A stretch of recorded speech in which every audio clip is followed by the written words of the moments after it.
Assalamualaikum warahmatullahi wabarakatuh.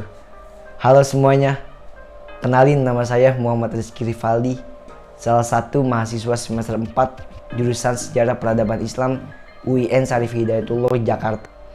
Pada kesempatan kali ini, saya akan menjelaskan beberapa asumsi-asumsi yang mendasari teori Marx. Sebelumnya, saya akan menjelaskan sedikit mengenai Karl Marx. Karl Marx ini merupakan seorang filsuf, pakar ekonomi, dan juga teori kemasyarakatan dari Prusia. Marx menyumbangkan teori pembangunan ekonomi dalam 3 hal, yaitu penafsiran sejarah dari sudut ekonomi, kekuatan yang mendorong perkembangan kapitalis, dan juga menawarkan jalan alternatif tentang pembangunan ekonomi terencana.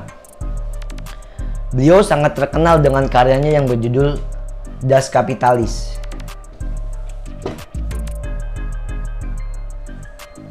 Karl Marx membagi evolusi perkembangan masyarakat menjadi 3, diantaranya sebagai berikut. Yang pertama itu teori feodalisme. Pada masa feodalisme ini tercermin kondisi yang masih sangat tradisional. Sebagai contohnya, tuan tanah merupakan pelaku ekonomi yang memiliki posisi tawar-menawarnya cukup tinggi dibandingkan pelaku ekonomi lainnya. Yang kedua itu ada teori kapitalisme. Di dalam masa kapitalisme ini, para pengusaha merupakan pihak yang memiliki posisi tawar-menawarnya cukup tinggi dibandingkan dengan pihak lainnya, khususnya bagi para buruh.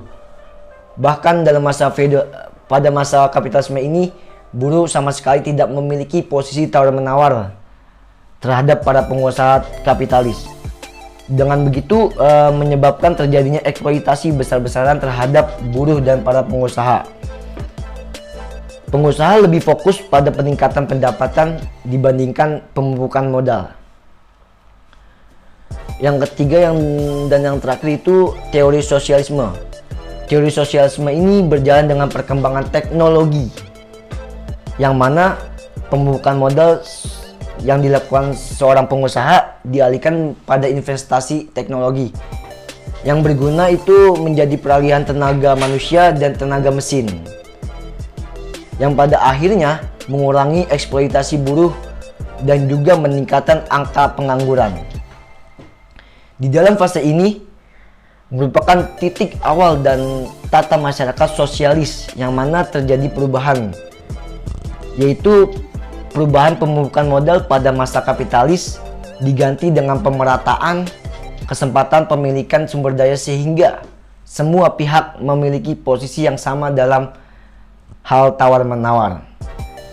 Dengan adanya teori-teori yang di atas yang saya sebutkan tadi, terdapat asumsi-asumsi yang mendasari teori Marx. Di antaranya yang pertama itu adalah kehidupan sosial pada dasarnya merupakan arena konflik di antara dan juga di dalam kelompok yang bertentangan satu sama lainnya.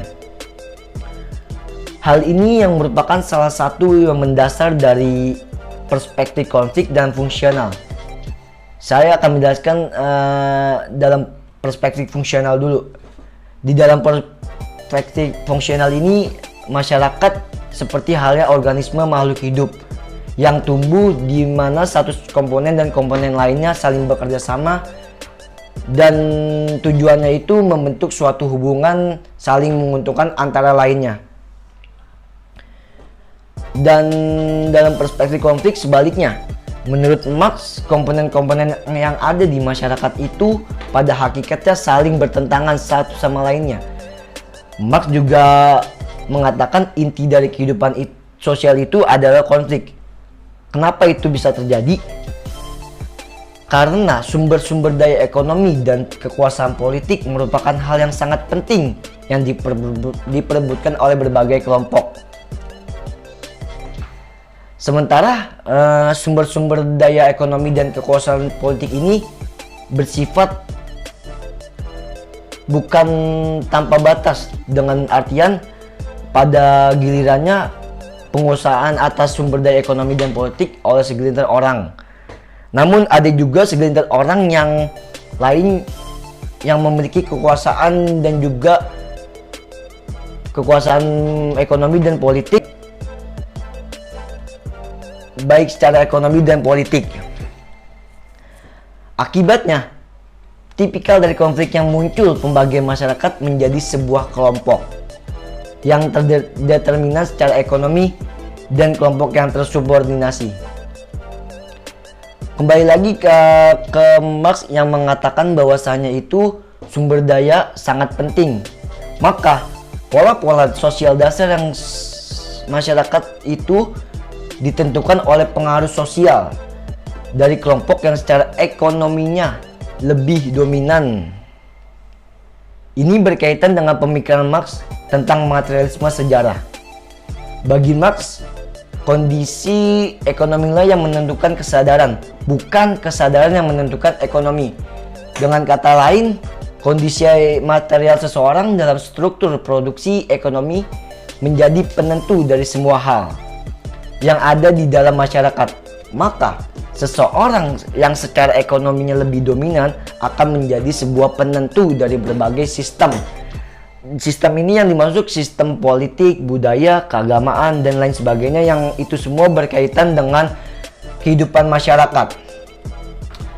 Asumsi yang kelima yaitu kelompok dan konflik sosial di dalam dan di antara berbagai masyarakat yang melahirkan kekuatan-kekuatan yang menggerakkan perubahan sosial. Karena konflik itu sesuatu prinsip kehidupan, maka perubahan-perubahan itu akan terus terjadi. Dan yang terakhir, asumsinya ialah konflik yang merupakan ciri atau inti dari kehidupan sosial, maka perubahan sosial itu menjadi hal yang umum dan sering terjadi. Menurut perspektif fungsional, inti dari kehidupan itu keseimbangan, yang mana sebuah perubahan yang terjadi di dalam masyarakat itu hanya terjadi dalam kata lain untuk mencapai keseimbangan yang baru. Namun Marx berpendapat bahwasanya inti dari sebuah kehidupan itu ialah perubahan. Marx mengatakan seperti itu karena pada dasarnya konflik yang tidak pernah usai mengakibatkan masyarakat terus terlibat di dalam konflik-konflik yang melahirkan sebuah perubahan-perubahan yang baru. Mungkin itu saja yang dapat saya sampaikan mengenai beberapa asumsi-asumsi yang mendasari dari teori Marx. Semoga bermanfaat. Wassalamualaikum warahmatullahi wabarakatuh.